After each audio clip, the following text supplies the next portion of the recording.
계속되겠습니다. 수도권과 강원 내륙, 충북 일부 지역에는 건조주의보가 내려져 있어 산불이 나지 않도록 주의해야 합니다.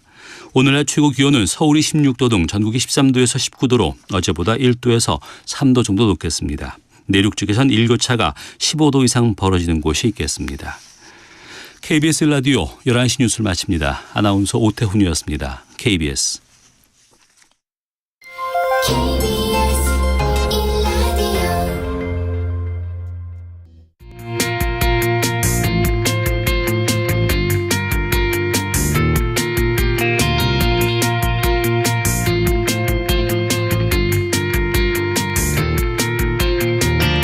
신성원의 뉴스 브런치.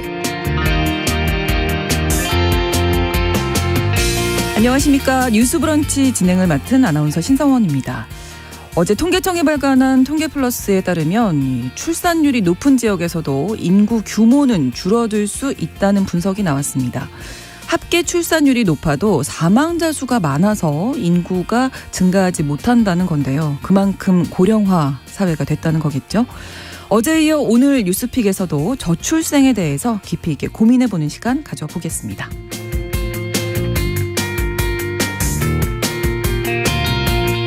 지하철역에서 공중화장실에서 가게에서 나도 모르는 사이에 촬영을 당한다면 어떨까요? 최근에는 미용실 화장실에 화재 감지기 모양의 불법 카메라를 설치한 남성이 붙잡히는 일도 있었는데요. 오늘 서혜진의 범죄연구소에서는 교묘해지는 불법 촬영 범죄에 대해서 짚어보겠습니다. 3월 28일 화요일 신성원의 뉴스 브런치 문을 엽니다.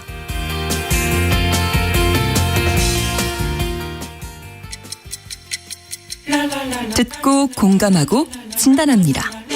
우리 사회를 바라보는 새로운 시선. 신성원의 뉴스 브런치 뉴스픽. 뉴스 브런치 청취자 여러분들과 소통하면서 만들어갑니다. 짧은 문자 50원, 긴 문자 100원이 드는 샵 9730, 샵 9730번으로 의견 보내주셔도 되고요. 또 라디오 콩 앱으로도 많은 의견 보내주시기 바랍니다. KBS 일라디오 모든 프로그램들 유튜브에서도 함께 하실 수 있는데요. 실시간 방송 보실 수 있습니다. KBS 일라디오 채널 구독과 좋아요, 댓글로도 많은 참여 부탁드리겠습니다. 화요일의 뉴스픽 한겨레 20일 박다혜 기자, 조성실 시사평론가 두 분과 함께합니다. 어서 오세요. 반갑습니다. 네, 안녕하세요. 네, 반갑습니다. 네, 박다혜 기자, 조성실 평론가 이런 순서로 인사를 해주셨는데 제가 아무래도 이제 이번 주 처음 맡게 돼서 이번 주는 계속 인사를 좀 많이 반갑게 나눠야 될 것 같습니다. 오늘 첫 번째 뉴스픽이 이 저출생 관련된 이야기인데요. 어제에 이어서 다뤄보겠습니다. 통계청 분석에 따르면 출산율이 높은 지역이라고 하더라도 인구가 줄어들 수 있다. 이런 분석이 나왔는데 어떤 조사인지 먼저 좀 박 기자가 설명을 해 주실까요? 네, 맞습니다. 그 저출생 문제와 꼭 같이 따라오는 게 고령화잖아요. 그렇죠. 그래서 네. 이번 연구 결과가 실제로 한국의 고령화가 얼마나 진행이 되고 있는지, 그리고 이게 사실은 궁극적으로 거의 지역 소멸에까지 이를 수 있다는 걸 좀 보여주는 네. 그런 연구 결과가 아닐까 그런 생각이 좀 드는데요. 네. 통계청이 발간한 이 통계플러스라는 이 잡지를 보면 이 연구 결과를 조금 더 살펴보면요.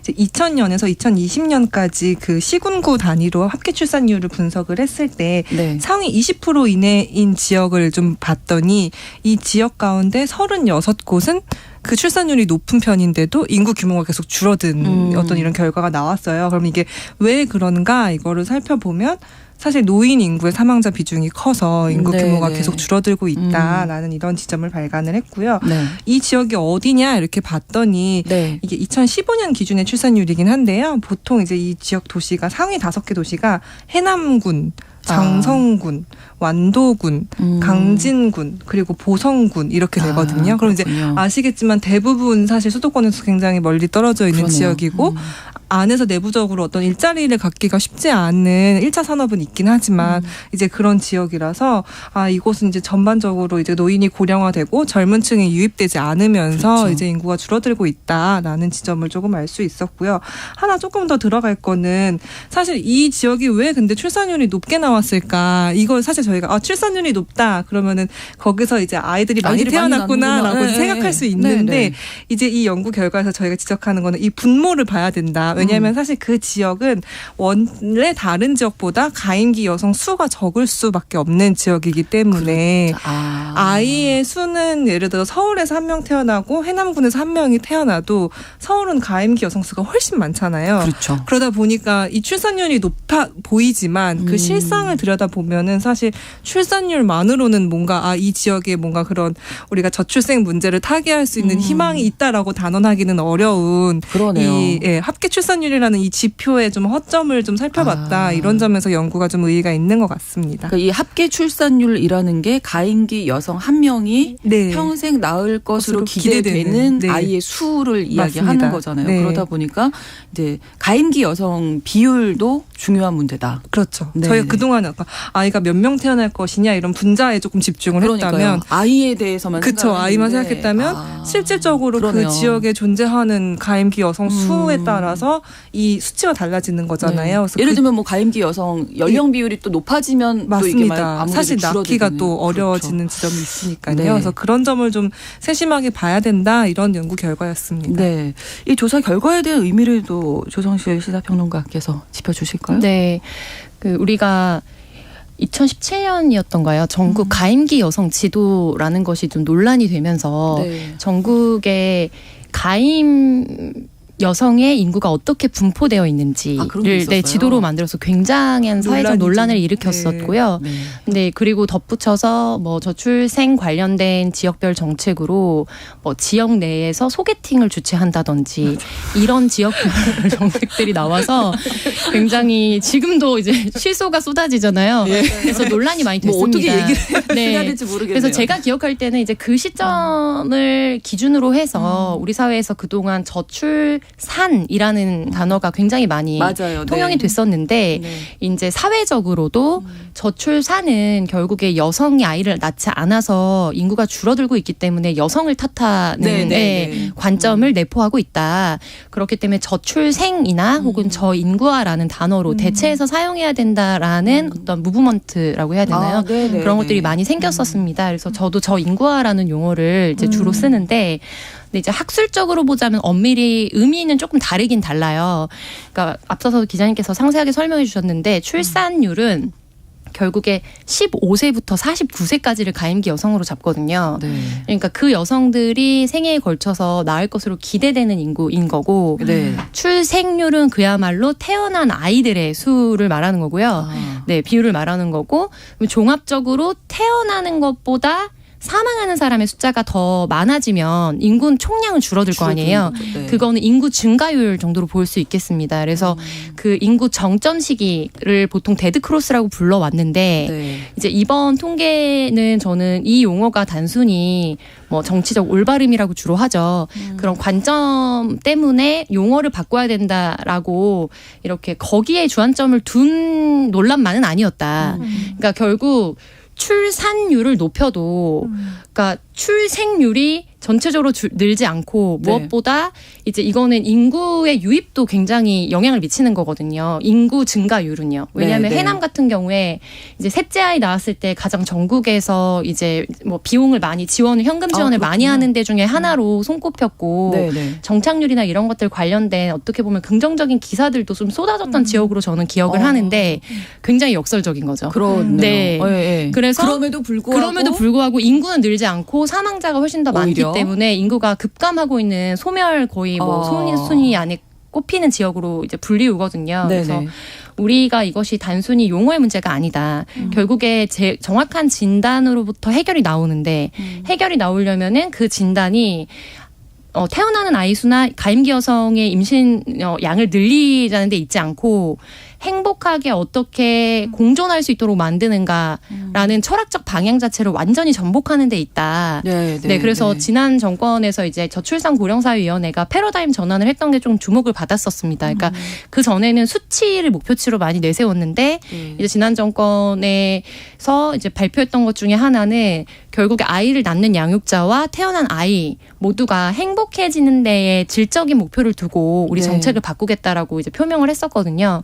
그래서 이런 우리 사회가 그동안 수십 년에 걸쳐서 알아왔던 그야말로 저출산 대책, 저출산 위기론, 인구 소멸론에 대한 이제 포인트를 어디로 무게중심을 옮겨야 할 것인지를 좀 정확하게 보여주는 이제 논문 중에 하나였다라고 생각이 들고요. 네. 그래서 그런 의미가 좀 크다 이렇게 볼 수 있겠습니다. 우리가 어제도 저희가 이 문제 비슷하게 다뤘었는데 저는 이틀째 이 문제에 대해서 그쵸. 생각을 해보면서 네. 수치로만 우리가 자꾸 이야기하고 어머 돈을 얼마 지원한다 맞아요. 뭐 몇 %다 이런 얘기하는데 그걸로만 지금 해결하면 안 될 것 같아요. 지금 말씀하신 대로 질적인 변화 그 아이를 낳는 여성의 어떤 입장 그 아이의 입장 이런 것들도 구체적으로 현실적으로 생각을 해봐야 되겠다 네. 이런 생각이 드는데요.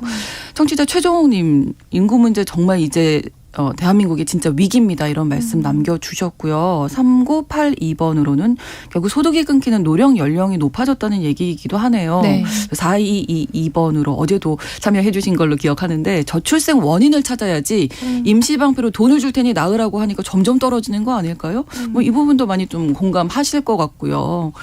그래서 이제 저출생 고령화 사회에 직면하게 된 이 인구 위기에 대한 어떤 문제에 직면을 하게 되는데 이 부분에 대해서 좀 더 구체적으로 설명해 주실까요, 기자님? 네, 사실 인구 문제는 너무 청취자분들도 다 공감을 하고 계시는데 한국 인구가 이렇게 자연적으로 계속 감소한 게 벌써 3년이 넘었어요. 그래서 3년 3개월째 감소하고 있고 네. 올해 1월 출생아 수도 2만 3천 명 정도 되는데 이게 역대 최소라고 해요. 네, 그래서 연간 출생아도 25만 명 선을 다 붕괴했고 네. 너무 잘 아시다시피 지난해 합계 출산율은 0.78명으로 이제 OECD 꼴찌고요. 그래서 이제 사실 우리나라 수치가 이렇게 안 좋다라는 거는 계속해서 언론에도 나오고 정치권도 계속 그렇죠. 지금 좀 많이 얘기를 하고 있어서 많이들 친숙하실 거예요. 근데 말씀하신 대로 여기에 우리가 어떻게 대응을 하느냐. 지금 사실 정부도 그렇고 대통령실도 그렇고 이 저출산 고령화 위원회도 그렇고 아마 좀 관련 대책을 좀 부지런히 마련을 하고 있는 것 같은데요. 네. 근데 계속해서 나오는 대책이라는 것이 아까 아나운서님께서 말씀하신 대로 돈을 얼마를 더 줄까? 네, 네. 우리가 수당을 얼마를 더 줄까? 약간 이런 선에서 좀 머물러 있는 것 같아요. 그러니까 어떤 출생과 이제 양육 돌봄의 문제를 뭘 줄 테니까 우리 교환하자. 약간 이런 의미로 계속 하는데 사실 출생과 양육이라는 게 그걸로 이렇게 교환 가치로 이렇게 되는 문제는 아닌 거잖아요. 그래서 결국 궁극적으로는 우리가 엄마가 아이를 낳아서 행복하게 살 수 있느냐. 이게 개인이 내가 그 아이를 낳기 이전에 살아왔던 삶을 얼마나 변화 없이 이어갈 수 있느냐. 이거에 대해 좀 초점을 맞춰야 되는데 여전히 지금 최근 국민의힘에서도 사실은 뭐 아이를 낳는 수에 따라서 증여세 그 면제 범위를 우리가 확대시켜 주겠다. 네, 지금은 예를 들어 부모님이 그러니까 아이한테 줄 때 5천만 원까지는 증여세가 면제되거든요. 근데 이거를 아이를 더 많이 주면 1억 원까지 이제 뭐 최대한 면제를 해줄게라는 이런 안을 좀 논의를 했는데 이거는 사실 근데 결국에는 1억 원 정도의 재산을 증여해 줄 수 있는 증여해줄 돈이 없어서 난 상관이 없는데 나 이렇게 그래서 생각하실 1억 수도 원이 있죠. 없어서 아이를 못 낳는데요. 그렇죠. 현실은 네. 사실 이런 문제가 있는데 맞아요. 정말 이 소수와 소수의 특정 계층만을 위한 어떤 논의들만 좀 있는 것 같아서 좀 굉장히 안타깝고요. 아까 네. 평론가님께서 말씀하신 대로 지난 정부의 그 저출산 고령 사회위원회에서 그 계획 패러다임을 전환을 이거는 국가 주도로 출산율을 막 올리자 이게 아니라 개인이 행복하고 이제 그 소위 말하는 워라벨이 되는 삶을 살 수 있는 방향으로 나아가자. 네. 이제 개인의 행복에 좀 초점을 두자라고 바꾸긴 했는데 어떤 그 큰 틀은 세워졌거든요. 근데 그 밑에 나오는 어떤 세부적인 정책이라는 게 아직은 따라가진 못하고 있는 것 같아요. 그래서 네. 이런 문제를 좀 논의해야 되는 거 아닌가 좀 그런 생각이 듭니다. 뭔가 좀 현장의 이야기를 좀 더 많이 들으셔야 되겠다. 네. 예, 그런 생각이 드는데요. 네, 저는 이제 정책을 설계하는 게 부처에서 하기도 하고 뭐 대통령이 누구냐에 따라서 정권의 영향을 많이 받기도 하지만 결국에 예산을 승인해주고 법을 만드는 거는 국회에서 하는 거거든요. 지자체 예산은 의회에서 하는 거고요. 그렇죠. 근데 이제 그 구성 자체가 당사자성으로부터 굉장히 멀리 있다라는 것도 좀 문제라고 생각하고요. 왜냐하면 기본적으로 너무 이제 식상한 뉴스가 됐지만 네. 평균 연령 50 몇 세, 뭐 남성 몇 프로 이런 것들이 단순히 그 선에서만 끝나는 게 아니고 이제 보좌진들이 가장 실질적인 어떻게 보면 마크 권력 같은 역할을 정책적으로는 하거든요. 그렇죠. 네. 네, 네. 왜냐하면은 뭐 메시지를 써주기도 하고 네, 네. 아이템을 이제 올리기도 하기 때문에 근데 그런 부분에서 이른바 이제 비서관, 뭐 보좌관, 선임 비서관과 보좌관으로 분류되는 이제 지도자급에 있는 정책 관련된 당사자들이 굉장히 적습니다. 네, 그래서 그런 부분들도 물리적으로 나누자면 저는 문제라고 보는데요. 더 큰 문제는 이제 관점 자체가 결국에 아까 돈으로 바꿀 수 없는 거를 돈으로 바꾸려고 하는 데 있다고 하셨는데 저는 돈으로 바꾸는 거의 산술 자체가 틀렸기 때문이라고 보거든요. 물론 그 전제도 틀렸는데 만약에 돈으로 바꾸자 치면 예를 들자면? 등가가 아닌 거를 바꾸는 거죠. 그래서 초기에 아동수당 논의도 이제 저인구화에 대한 대책으로 많이 나왔었는데 이제 8세까지 연장을 했어요. 그런데 8세까지 하고 초등학교 진학하면서부터 기하급수적으로 교육비 지출이나 이런 것들이 늘어납니다. 그러면은 10만 원 받던 거마저도 줄어들기 때문에 실부담은 훨씬 더 대폭 늘어난다는 거. 그래서 결국에 낳게만 하면 된다는 전략 이런 부분에서 이제 문제가 있고요. 무엇보다 가장 큰 핵심은 아이를 낳으면 일을 계속할 수 없다. 그리고 고용 단절이 됐을 때 이제 경력 보유 여성으로 다시 이전과 비슷한 사회적 지위 혹은 직군으로 복귀할 수 없다라는 절망감과 사회적 허들이 이 저출생 문제에서 가장 핵심적이거든요. 그런데 이거를 돈으로 바꿔주는 겁니다. 근데 만약에 이 일자리에 그래서 내가 해직되거나 사직하지 않고 뭐 정년까지 혹은 뭐 50세까지 일을 했을 때 측정할 수 있는 예상 가능한 소득과 정부에서 줄 수 있는 소득은 정말 비교할 수 없을 정도로 차이가 큽니다. 근데 이런 부분에서 절대로 이거는 보장해 줄 수 없는 정책인데 그런 관점에서 이거를 쏟아붓는 거는 너무 정말 밑빠진 독에 물을 붓는 거다 이런 생각이 많이 들고요. 또 결정적으로는 저는 사회적 양극화가 저출산 대책에서 크게 있다고 봐요. 그래서 이제 뭐 그야말로 공무원이라고 불리우는 그 중에서도 이제 사회적 편견이 뭐 담겨 있는 거긴 합니다만 교직 공무원이 여성에게 있어서 제일 좋은 직종이다라는 여성 혐오적인 발언들이나 차별적 발언들이 많았죠. 근데 이런 부분들도 결국에는 그 직위에 갔을 때 느낄 수 있게 되거나 사용할 수 있는 저출생 관련 정책이 차이가 크기 때문에 이런 부분들이 종합적으로 반영돼서 악순환을 일으키고 있다라고 볼 수 있겠습니다. 네, 최종호님이 계속 같은 말씀 해주고 계세요. 네. 인구 감소, 양극화가 가장 큰 문제겠지요. 생활이 어려운 사람 중에는 먹고 사는 문제보다도 사회적으로 양육 눈높이를 따라가는데 엄두가 나지 않아서 출산을 포기하거나 망설이는 경우가 많다라고 말씀해 주셨고요. 2932번으로는 결혼도 안 하잖아요. 출생아 수가 주는 건 기혼 여성이 줄어드는 이유도 있겠죠. 제 맞습니다. 조카들도 결혼 다 안 한다고 해요. 맞아요. 예, 주변에서 저도 좀 많이 들어봤던 얘기인 것 같고요. 7777번으로 신생아 부모들한테 왜 아기 더 못 낳는가 하고 물어봤습니다. 모두가 맞벌이 때문에 못 낳는다고 합니다. 그러니까 여성으로서의 나와 엄마가 됐을 때 나를 좀 분리시키고 싶은 것도 있잖아요. 그럼요. 예, 나는 엄마이기도 하지만 일하는 여성이고도 싶은데 그게 양립할 수 없다는 게 가장 큰 문제가 아닌가. 거기에서 좀 망설여지는 게 아닐까요? 경제력도 없어지면 아이를 양육할 수도 없어지고. 없죠. 그게 약순환이 된다고 너무나 생각하는 큰 거죠. 딜레마인 건데 지금 뭐 공공사회복지 지출 비중도 뭐 아주 낮다고 지금 나와 있어서 한국이 그 공공사회복지 지출이라는 게 결국 뭐 국민연금, 뭐 건강보험, 뭐 사대보험 약간 이런 건데 그게 사실 한국이 많이 늘어났지만 사실 OECD 평균에 비하면 굉장히 낮은 수준이라서 우리가 저출산 예산을 이제 좀 지출할 때 조금 더 적극적으로 해야 한다 이제 이런 의견이 있고요. 전 앞서 그 말씀해주신 거랑 조금 덧붙여서 이제 얘기를 하고 싶은 게. 저는 돌봄 문제를 진짜 말씀을 많이 하고 싶어요. 이게 약간 말씀하신 일하는 여성과 이제 엄마로서의 나에 대한 어떤 그거를 좀 가르는 되게 핵심적인 문제이기도 한데요.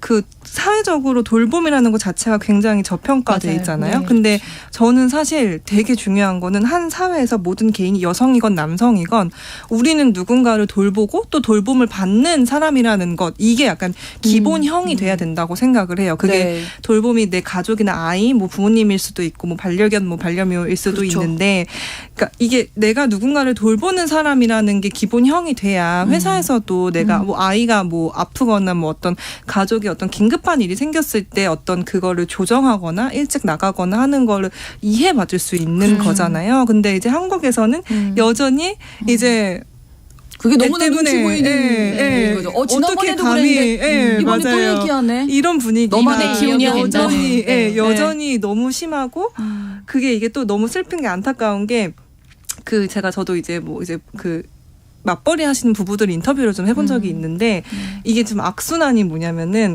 사실 한국의 성별 임금 격차가 굉장히 크잖아요. 맞아요. 그래서 네. 대다수의 가정에서 사실 남성이 더 많이 벌어요. 그런데 이 돌봄을 둘이 맞벌이를 하면서 돌보는 게 너무 한계가 있다 보니 그럼 어쩔 수 없이 한 명이 그만두자. 왜냐하면 한 명이 받는 월급이 가사 도우미를 맞아요. 고용해서 하는 월급과 큰 차이가 나지 않다 보니 이럴 거면 엄마가 보지. 그렇죠. 약간 이런 생각이 들고 둘 중에 한 명이 그만둬야 된다면 당연히 더 많이 버는 사람이 남아야지. 이러면서 남성은 계속 그 직업 시장에 남아 있고 그렇죠. 여성은 계속 이게 탈출이 되는 네, 거예요. 네, 네, 근데 네. 이 그래서 25세에서 한 35세, 지금은 40세 정도인데까지 여성이 그 고용률이 낮아지는 그래프가 한국이 진짜 유일하거든요, 세계에서. 맞아요. 네, 그래서 이런 점을 다 고려하면은 근본적으로 당연히 남성에게 육아휴직, 출산휴가 다 주는 그런 것도 중요하고 어쨌든 인식이 돌봄이 너무 중요하다라는 게 좀 자리가 잡혀야 될 것 같아요. 근데 네. 제가 최근에 아까 국회 얘기를 하셔서 제가 너무 막 속으로 박수를 친 게 같은 법안을 생각하고 계셨나요? 네, 네. 너무 길어질까봐 제가 하실 줄 알고. 그 국회에서 나온 법안 중에 굉장히 좀 화가 났던 법안이 하나 있었는데 그게 아마 조정훈 맞습니다. 시대전환 의원이 외국인 가사 도우미를 고용하되 심지어 네네. 그 가사 도우미한테 최저임금도 주지 네. 말자, 그러니까 적용을 배제하자라는 그런 법안을 냈어요. 그러니까 이 돌봄 문제를 어떻게 하면 같이 평등하게 나눠서 같이 가져가냐를 고민하는 게 아니라 그러면 우리 안에서 해결이 안 되니까 더 약하고 더 어려운 처지에 네네. 있는 사람들을 고용해서 착취하는 방향으로 해결하자라는 문제를 제기한 거예요. 그래서 좀 너무 황당하고 돌봄 문제에 대한 고민이 얼마나 없으면 사실 이런 법안을 낼 수 있었을까? 그렇죠. 저는 좀 그런 생각이 강하게 들었습니다. 네. 제 마음속에 들어왔다 나가신 줄 알았는데, 그러니까 저는 제가 아이를 낳고 네. 육아를 하면서 특히 아이가 이유식할 때 이제 밥풀 같은 거를 늘 흘리거든요. 맞아요. 그래서 이제 머리에 막 밥풀 묻고 이유식 아유, 묻고 할 때 밥안 그럴 사죠. 때 제가 네. 정말 사실은 되게 차별적인 사람이구나라는 거를 많이 자기 반성을 했는데, 그러니까 자기와의 싸움인 거죠. 그러니까 내가 이 일을 하려고 이렇게까지 열심히 살고 공부를 했던 건 아니야라는 본능적인 생각이 사실은 올라오더라고요. 근데 이게 굉장히 차별적인 말인데요. 맞아요. 왜 그러냐면 이 세대의 사실 비슷한 또래의 엄마들은 거의 대다수가 느낄 거라고 생각하는데 그 저변에는 우리가 교육 평등을 이룬 세대라는 그런 사회적 배경이 있다고 생각해요. 왜냐하면은 딸이기 때문에 교육을 덜 시킨다라는 거는 이전 세대보다 훨씬 더 그런 비율이 줄어들었고 그렇죠. 부모가 똑같은 헌신과 이제 경제적 기여나 사회적 기여 속에서 교육을 시켰는데, 그리고 저희가 거의 압도적 다수가 고등교육을 다 이수했잖아요. 네. 그런데 이제까지 그 바탕에는 너는 성공해서 나와 다르게 이런 일은 하지 말고 살라는 가장 가까운 데서는 엄마로부터의 메시지, 내가 가장 사랑하고 나를 위해 헌신했던 사람으로부터의 메시지가 있었기 때문에 자기 내적 충돌이 일어납니다. 근데 그런 부분으로부터 계속해서 나는 이곳으로부터 탈출해서 누군가를 써서 그야말로 네. 이것을 양립하겠다라는 생각 자체가 거의 어불성설이거든요. 네. 그런 반성합니다. 네, 문제도 있고요. 그리고 공공사회복지 지출 관련해서 네. 이제 말씀해 주셨는데, 이게 많이들 아시겠지만 노인, 유족, 범죄 피해자라든지 아니면은 실업, 주거 이렇게 분야가 좀 많이 나눠져 있고 네. OECD 기준으로 전체 GDP 대비 몇 %를 여기에 지출하느냐를 통계를 계속 냅니다. 네. 근데 이제 2021년도경에 국회에서 재결합해서 최종적으로 낸 자료를 보면은 네. 이제 프랑스 같은 경우에는 GDP 대비 가족 지출, 그 중에서도 지금 육아와 관련된 이런 가족 지출이 한 2.9% 정도 돼요. 네. 그리고 우리가 알고 있는 주요 선진국들은 다 그 이상입니다. 그 수준이고요. 근데 우리나라는 여전히 1.1%에 머물러 있는데 그것도 최근 10년간 굉장히 많이 오른 겁니다. 그래서 공공사회 복지 지출을 봤을 때는 최근 몇 년간 거의 두세 배 이상으로 올랐다, 이런 헤드라인들이 많이 나오지만 네. 그 쪼개보면은 사실 노인복지 관련된 어쩔 수 없이 직면한 예산이 많이 늘었기 때문에 총량이 늘어난 거고, 세부적으로 봤을 때는 이제 이런 아동과 그다음에 서로 공존할 수 있도록 하는 육아 관련된 지출은 굉장히 그 수준대를 머물고 있거든요. 네. 이런 부분에서 일가정 양립이 가능하도록 하는데 집중과 선택을 해야지만 사실은 어느 정도의 효과를 볼 수 있지 않을까 싶습니다. 각 가정에서 그냥 알아서 해결하게 하는 것도 지금 문제잖아요. 네, 사회적으로 맞습니다. 이게 너무나 그래서 큰 사회적 문제인데. 구조의 문제인데 결국에는 비용을 줘서 각계전투로 살아남아라라고 말하고 있는 그게 우리의 가장 필패의 원인이 아니었을까. 예. 맞습니다. 그걸 좀 어떻게 해결할 수 없을까요? 그러게요. 이 예산이 사실 되게 막대하게 투입이 됐는데 아직까지 계속 실패를 하고 있어가지고 좀 고민이 많이 필요할 것 같고 최근에는 일가정 양립이라는 말도 안 쓰고 이제 일생활 맞아요. 균형이라고 네. 하거든요. 네네. 그래서 일생활 균형을 이루기 위한 어떤 그 지점이 무엇인가를 좀 고민하는 정책이 나왔으면 좋겠다. 약간 이런 생각이 있고요. 네. 최근 설문조사는 한 여성의 25%는 무슨 일을 해도 아이를 안 낳겠다는 설문조사가 있더라고요. 네, 저희가 대책 관련해서 네. 잠시 후 듣고 네. 이야기 나누도록 하겠습니다. 뉴스 브런치 1부 마치고 2부에서 계속 이어가고요. 11시 30분부터 일부 지역에서 해당 지역 방송 보내드립니다.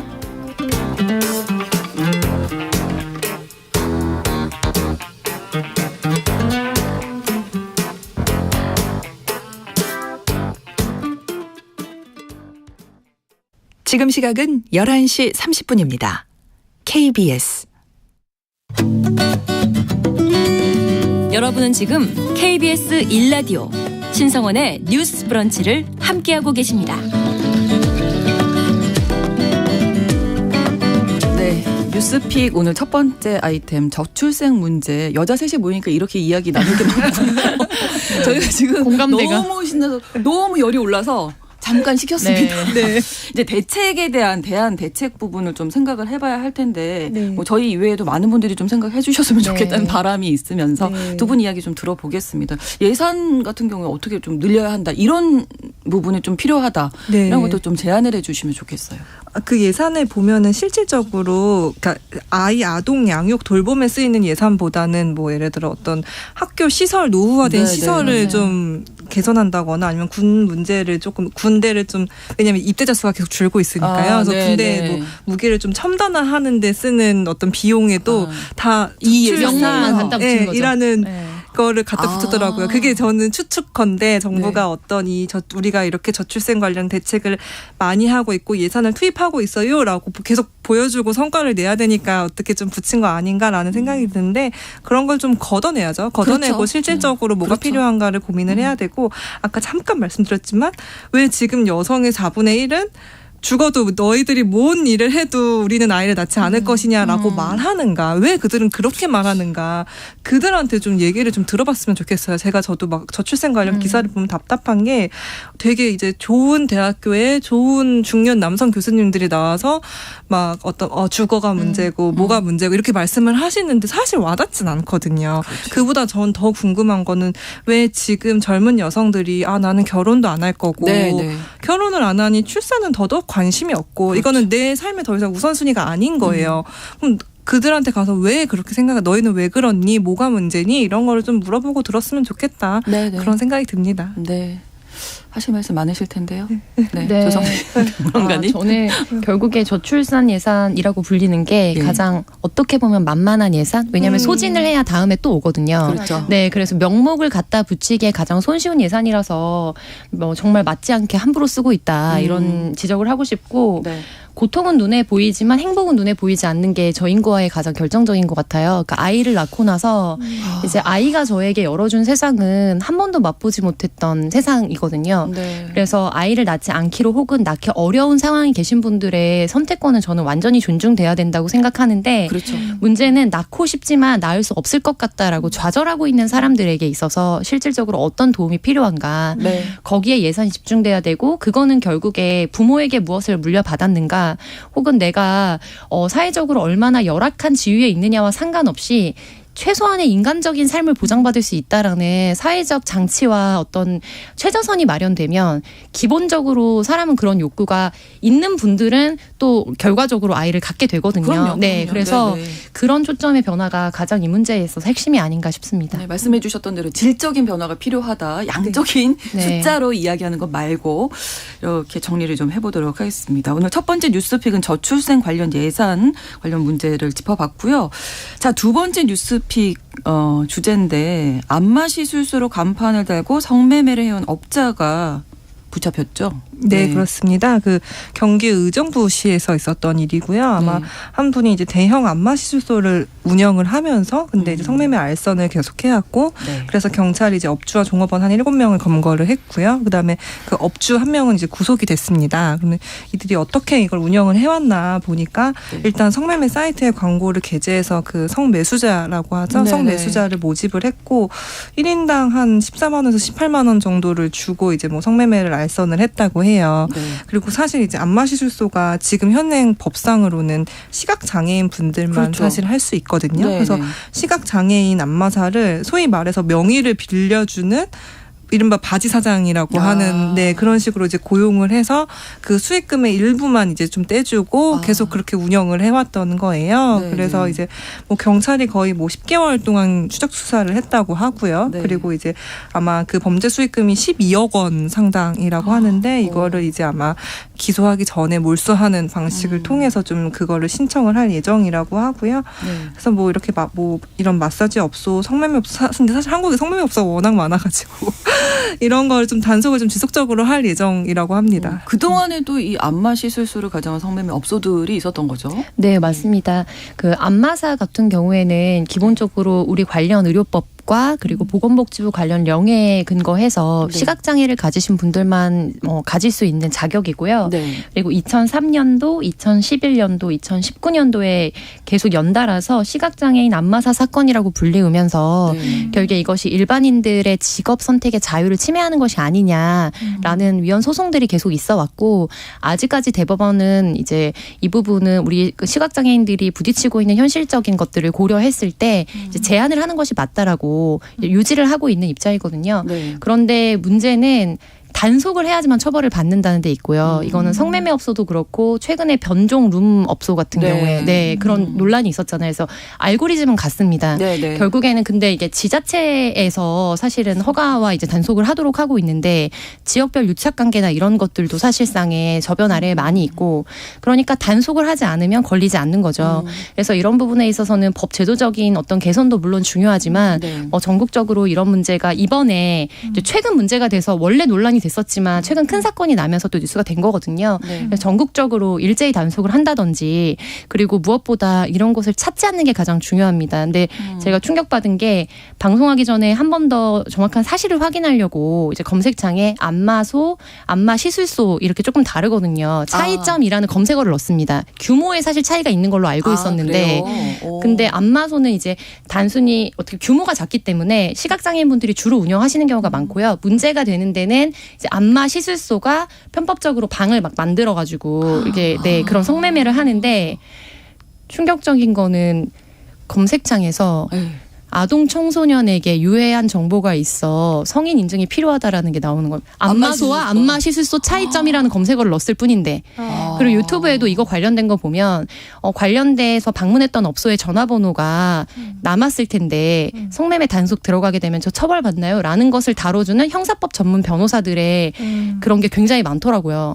그래서 중요한 거는 수요가 없어야 공급이 없는 거거든요. 그렇죠. 네, 네, 그래서 네. 이런 부분과 단속이 활성화되는 부분 이런 게 종합적으로 맞물려서 해결이 필요한 사안 같습니다. 네. 근데 이렇게 안마 시술소 가장에서 운영을 하면 시각장애인 분들은 이제 자격증을 가지신 네. 분들인데 이런 불법적인 이런 데 내몰릴 수 있다 이런 생각도 네, 드는데요. 맞습니다. 네, 맞습니다. 그 사실 지난 정부 때 청와대 국민청원으로도 좀 비슷한 예, 예. 내용이 올라온 적이 있어요. 그 시각장애인 안마사들이 이런 불법 영역에 좀 그러니까 노출이 이용 당하는 거죠. 네, 네, 이용 당하는 일이 많다 보니까 이런 좀 실태를 좀 개선해 달라라는 글이 올라왔는데 말씀하신 대로 사실 시각장애인 분들이 안마사 자격증을 따도 고용돼서 일할 수 있는 장소는 한정이 되어 있고 그러다 보니까 이런 약간 불법적인 영업을 하지만 근데 사실 시각장애인 분들이 이걸 모두 알기는 좀 어렵잖아요. 그렇죠. 근데 그 중간에서 또 이제 브로커들이 존재를 하는 거예요. 이거를 이제 연계해주는 불법적인 안마 시술소지만 그 네. 안마 시술소에서 어떤 특정 인원은 시각장애인 맞아요. 안마사를 고용을 해야 하기 때문에 네, 거기를 계속 고용을 연결해주는 거예요. 그러다 보니까 당장 나는 생계를 위해서 돈은 벌어야 되면은 사실 이게 불법인지 아닌지 본인은 알기 좀 어렵잖아요. 그렇죠. 그러다 보니까 계속해서 이제 이용당하는 분들이 생기고 보니까 어떤 그런 안마사 협회 이런 곳에서도 사실 그거를 우리가 일일이 단속하거나 뭐 일일이 관리하거나 할 수는 없다. 뭐 이런 좀 입장을 좀 되게 유보적인 입장을 좀 취하더라고요. 그래서 네. 이거는 그리고 보건복지부 역시도 그렇게 관리하고 하는 거는 지자체에서 해야 할 문제다라는 입장을 좀 내고 있어서 네. 그래서 좀 관리가 좀 제대로 안 되고 있고 완전한 네. 사각지대에 놓여 있는 거 아닌가 좀 그런 생각이 들었습니다. 그 사이에 더 극성을 부릴 수 있겠다. 더 신종 네. 변종 많이 나올 수 맞습니다. 있겠다. 이런 네. 생각이 네. 드는데 대책 부분 두 분 말씀 한 말씀씩 들으면서 마무리하겠습니다. 네, 저는 이제 대책과는 좀 다른 건데 네네. 대법원 그러니까 헌재 판결을 굉장히 존중하고 의미 있다고 생각합니다. 이제 다만 그 이외의 직업적 선택을 할 수 있도록 시각장애인들을 위한 사회적 개선이 필요한데 그런 부분에 대해서는 사실 문제 의식이 없고 네, 이런 논란이 있을 때만 시각장애인들이 현장에서 차별을 많이 당하기 때문에 결국에는 이 부분에 대해서 허들을 만들어야 된다라고 이야기를 하게 되면 일반 국민들은 결국에 타겟팅을 시각장애인에게 그렇죠. 돌리게 되거든요. 그렇죠. 너희들 네네. 때문에라는 어떤 네. 2차적인 가해가 이루어지는 겁니다. 그래서 이 부분에 있어서 사실 이제 법제도는 유기적으로 연결돼 있다는 점. 그래서 직업적으로 자기의 재능과 맞는 어떤 직업을 선택할 수 있도록 시각장애인들의 직업 환경이나 이런 부분을 더 확장해야 된다. 이 부분도 강조하고 싶습니다. 네네.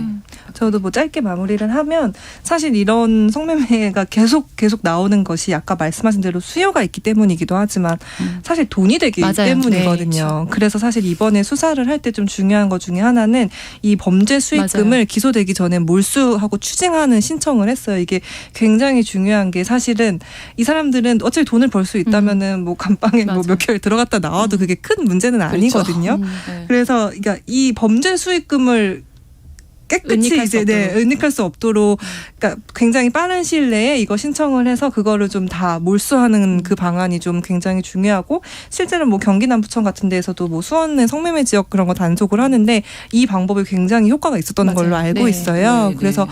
명백하게 성매매는 불법이기 때문에 이들이 어떤 불법 행위로 어떤 돈을 벌 수 없도록 하는 일을 조금 더 좀 명확하게 그렇죠. 하면 정말 좋지 공감합니다. 않을까 네. 네, 그런 생각이 듭니다. 네. 화요일이 뉴스픽 한겨레 20일 박다혜 기자, 조성실 시사평론가 두 분과 함께했습니다. 오늘 좋은 말씀 고맙습니다. 네, 수고하셨습니다. 감사합니다. 신성원의 뉴스 브런치는 여러분과 함께합니다. 짧은 문자 50원, 긴 문자 100원이들은 샵 9730. 무료인 콩앱과 일라디오 유튜브를 통해 참여해주세요.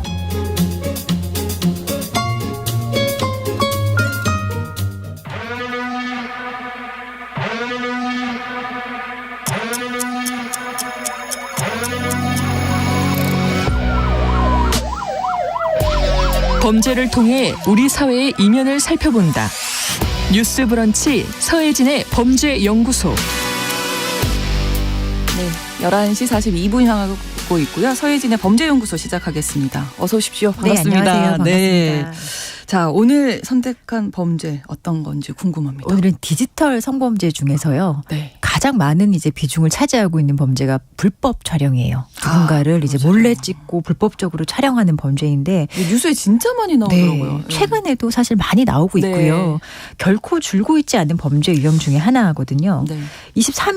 지난 23일에 있었던 보도를 보면 이제 서울 강남에 위치한 건강검진센터와 네. 한의원 여자 화장실에 화장실 비데에 USB 모양의 카메라를 넣는 방식으로 예. 이제 거기 이제 여성 고객들이겠죠. 그런 그렇죠. 피해자들을 불법적으로 촬영했고 그냥 추산되는 피해자의 수가 무려 150여 명에 달한다라고 지금 보도가 되고 있고요. 네.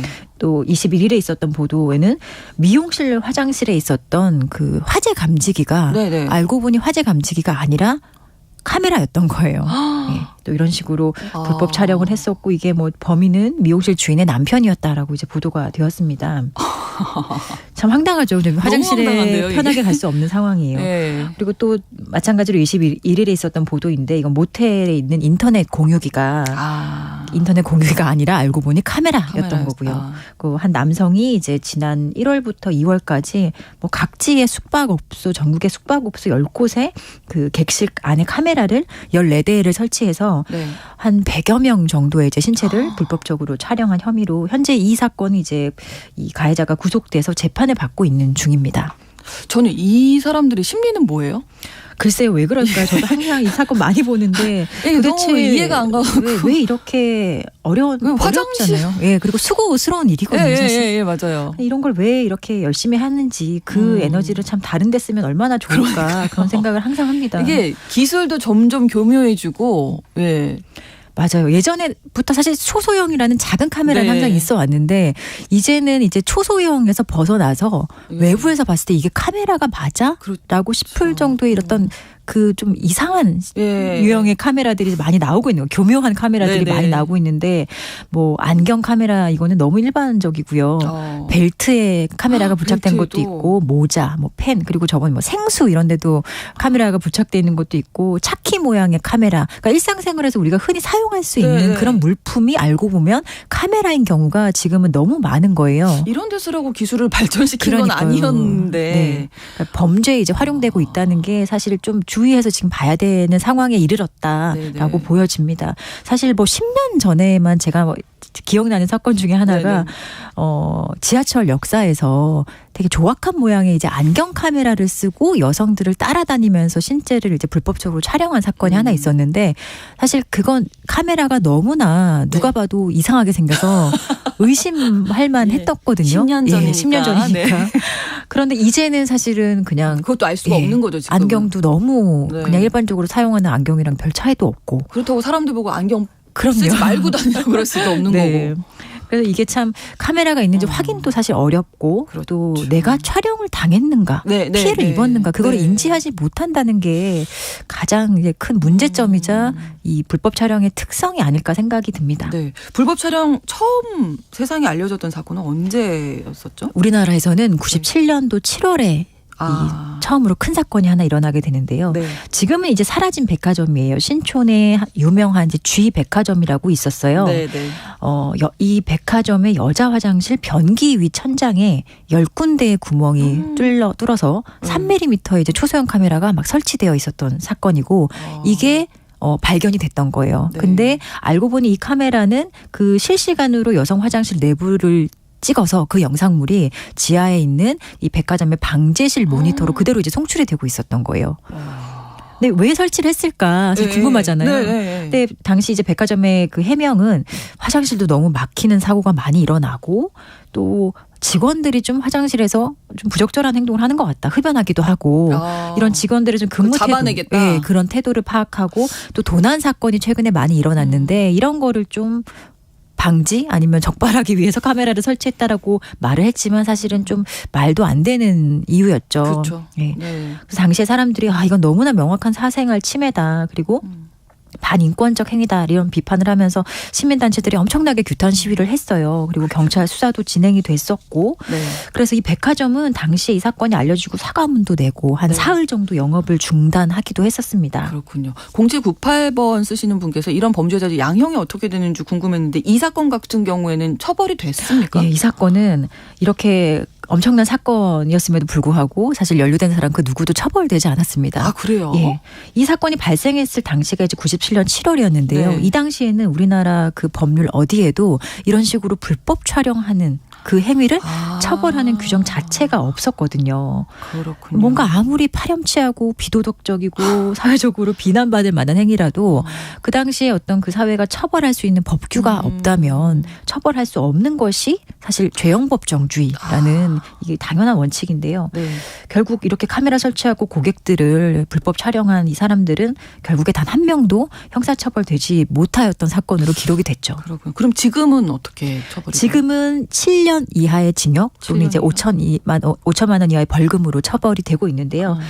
이 사건을 계기로 이제 성폭력 처벌법에 우리도 이제 이런 행위를 범죄로 좀 규율 해야 되겠다라는 사회적 합의가 생겨서 그 다음해인 98년 12월에 성폭력 처벌법상에 카메라 등 이용 촬영죄가 최초로 신설이 되게 됩니다. 그래서 지금은 뭐 당시와 지금과 이렇게 범죄를 구성하는 요건 자체가 바뀐 건 없어요. 근데 다만 이제 형량이 조금 법정형이 좀 상향이 된 상황이고요. 타인의 어떤 신체를 성적 욕망 또는 수치심을 유발하는 그런 내용의 타인의 신체를 상대방의 의사에 반해서 촬영했을 때 이제 처벌이 되는 그런 종류의 범죄이고 법률적으로는 이제 카메라 등 이용 촬영죄 이렇게 얘기를 합니다. 네. 또 다른 사례도 있으면 소개해 주실까요? 2015년 여름에 발생한 사건인데요. 경기도에 있는 한 워터파크 여성 탈의실에 있는 여성들 한 200여 명의 샤워하는 모습이 인터넷상에 그대로 유포가 됐던 거예요. 예, 탈의실에는 샤워를 하기 위해서 가는 건데. 그러니까요. 근데 유포가 먼저 됐기 때문에 사실 이게 누가 찍었는지 그리고 어떤 경위로 유포됐는지도 사실 알 수가 없는 상황이었는데 어쨌든 범인을 잡고 나서 보니 사실 이 범인은 또 여성이었거든요. 여성이기 때문에 탈의실에 들어갈 수 있었겠죠. 그렇죠. 그리고 이 여성은 한 남성으로부터 의뢰를 받아서 한 건당 얼마 이런 식으로 돈을 받고 이 촬영을 해서 그 영상물을 이제 그 의뢰한 남성에게 줬던 거예요. 그래서 이것도 상당히 피해자들이 한 200여 명 이상 됐던 사건이었기 때문에 사실 마음 놓고 뭐 화장실 못 가고 이런 것 떠나서 이제 뭐 이런 공중 장소 뭐 워터파크의 그 탈의실에서 샤워조차 못하는 상황이 되다 보니 사람들의 어떤 공포감 막연한 공포감이 있을 수밖에 없겠죠. 다 의심할 수밖에 없고 뭐든지. 이런 상황이 또 계속 범죄가 끊이지 않았잖아요. 같은 유형의 범죄가. 2015년이라면 뭐 비교적 최근이라고 할 수 있는데 이런 상황을 겪고 국민들이 좀 공포감이라든지 이런 카메라에 대한 뭐 혐오감까지 가지는 수준에 이르지 않았나 그렇게 생각이 드네요. 그러니까 이게 피해자들이 대부분 이제 여성일 가능성이 높은 거잖아요. 그렇죠. 남성에 비해서는. 불법 촬영 피해자는 사실상 대부분 여성입니다. 아직까지는. 디지털 성범죄 피해자를 지원하는 게 국가기관이 있어요. 여성가족부 산하기관의 그 한국여성인권진흥원의 디지털 성범죄 피해자 지원센터라고 하는 곳이 있는데 여기서 이제 피해자들을 직접 지원을 해주는데 그 지원하는 건수가 사실상 이 디지털 성범죄의 정확한 통계일 수도 있거든요. 범죄 통계보다는 이걸 보면 2021년 통계를 보면요. 남성 피해자가 26.5%고 여성 피해자가 73.5%예요. 근데 이 디지털 성범죄나 이 불법 촬영 피해의 특징 중 하나가 남성 피해자의 비율이 이제 계속 증가하고 있는 추세예요. 다른 성범죄에 비해서. 그래서 어느 통계를 보더라도요. 뭐 이런 피해 지원 통계뿐만 아니라 국가의 공식적인 범죄 통계 이런 것만 보더라도 사실상 불법 촬영의 피해자의 80% 정도는 이제 여성으로 분류가 되고 나머지가 이제 남성으로 분류가 되는데요. 또 검찰 통계라든지 이런 걸 보면 사실 남성 피해자의 경우에도 가해자들의 많은 비율이 남성 인 경우가 많아요. 실제 모든 디지털 성범죄의 가해자의 94%가 남성이라는 통계도 있어요. 그래서 이런 그 피해 특성 또는 가해자의 그 성별 특성 이런 것들도 좀 이 범죄를 연구하는 데 있어서 좀 활용되어야 하는 자료 중에 하나라고 생각이 듭니다. 네. 이게 불법 촬영으로 끝나는 게 아니라 이제 요즘에는 더 걱정이 되는 부분이 다른 사람과 공유를 한다든지 유포하는 이게 문제가 심각한 거잖아요. 사실상 이제 단순하게 불법 촬영을 당한 피해자들도 가장 우려하는 것이 이 촬영당한 영상물이 언제 어디서 나를 괴롭힐지 모른다는 그 유포에 대한 막연한 불안감이거든요. 그리고 이 단순히 이제 불법 촬영에서 끝나지 않고 이게 결국에는 유포가 되는 거는 뭐 단순한 호기심이라든지 개인적인 목적보다는 돈과 어떤 수익과 연관된 이유가 사실 대부분이에요. 이게 디지털 성범죄의 사실 특성인데 산업으로 이제 발전을 하는 과정에 있고 또 누군가는 여기서 엄청난 돈을 번다는 특성이 있는 거거든요. 이런 수익으로 연결되는 그 고리를 사실 좀 끊어야 되는 그런 과제가 지금 남아 있고 그 고리를 끊어야지만 사실 이 범죄를 좀 줄일 수 있는 가장 효과적인 방법이 될 것 같습니다. 네. 피해자들이 얼마나 고통스러우시겠어요. 사실 피해자들 직접 만나보면은 과거에 이제 성폭력이라고 하면은 뭔가 신체 접촉이 직접적으로 수반돼야 되는 그런 종류의 성폭력 피해자들은 뭐 어느 정도의 그 뭐 형사 절차가 끝나거나 아니면은 뭐 이 사건에 대해서 어느 정도 자기가 회복할 수 있는 순간이 되면은 일상으로 회복할 여지가 있어요. 근데 이런 식으로 직접 신체 접촉은 없었지만 불법 촬영을 당하고 유포 당하는 이런 피해자들의 이런 피해 상황은 사실 끝이 없어요. 그렇죠. 네, 특히 현대 사회에서 인터넷에서 이제 한번 유포가 되는 것은 완전한 삭제라는 것은 사실상 영원히 불가능하거든요. 완전한 삭제가 불가능한 이 현실상 피해자들이 겪는 고통은 가해자들의 어떤 처벌 여부, 가해자들이 구속이 됐든 실제로 처벌을 받았든 이런 거는 자기랑 상관이 없는 거예요.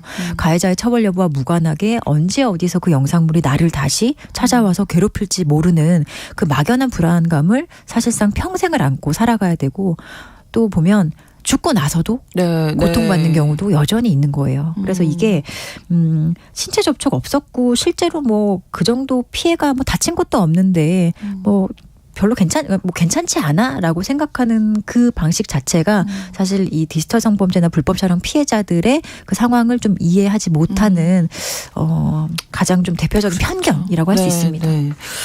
자, 너무 이게 뭐 몰래카메라라고 해서 이제 너무 쉽게 생각했던 적도 있었는데, 이제 저희 6908번으로 디지털 성범죄자 형량을 늘려야 한다고 생각한다고 의견 주셨고요. 최의승님은 예전에는 죄형 법정주의가 마치 진리인 양인데 어쩔 수 없다는 그 태도가 정말 어처구니가 없다. 아마 다들 공감하실 것 같고요.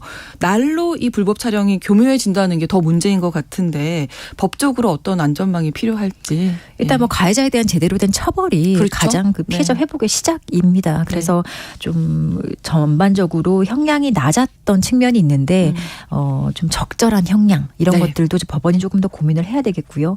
그리고 국가가 이제 가해자 처벌 문제를 떠나서 이런 디지털 성범죄를 입은 피해자들을 조금 더 촘촘하게 지원해야 하는 그런 방식을 더 고민해봐야 합니다. 만약에 내가 피해 입었는데 어떻게 해야 할지 좀 고민되시는 분들은 사실 이 디지털 성범죄 피해자들은 국가가 삭제 지원을 해줍니다. 영상물을 삭제 지원해주고 또 뭐 법률 지원, 심리 지원 이런 것들을 다 해주고 이런 것들이 다 법률의 근거가 있거든요. 그래서 이런 지원의 그 상황이 많은 피해자들 그리고 이 지원에서 누락되는 피해자가 없을 정도로 조금 더 피해 지원에 있어서 더 신경을 쓰고 더 실질적인 지원이 될 수 있도록 조금 더 고민을 하고 노력을 해야 한다. 이게 우리가 가지고 있는 과제가 아닐까 생각을 합니다. 네, 서혜진의 범죄연구소, 오늘은 불법 촬영 범죄 사례들에 대해서 짚어봤습니다. 서혜진 변호사님과 함께했습니다. 고맙습니다. 네, 감사합니다. 오늘 김윤아의 길 끝곡으로 들려드리면서 신성원의 뉴스 브런치 마치겠습니다. 내일 오전 11시 5분에 다시 뵙겠습니다. 고맙습니다.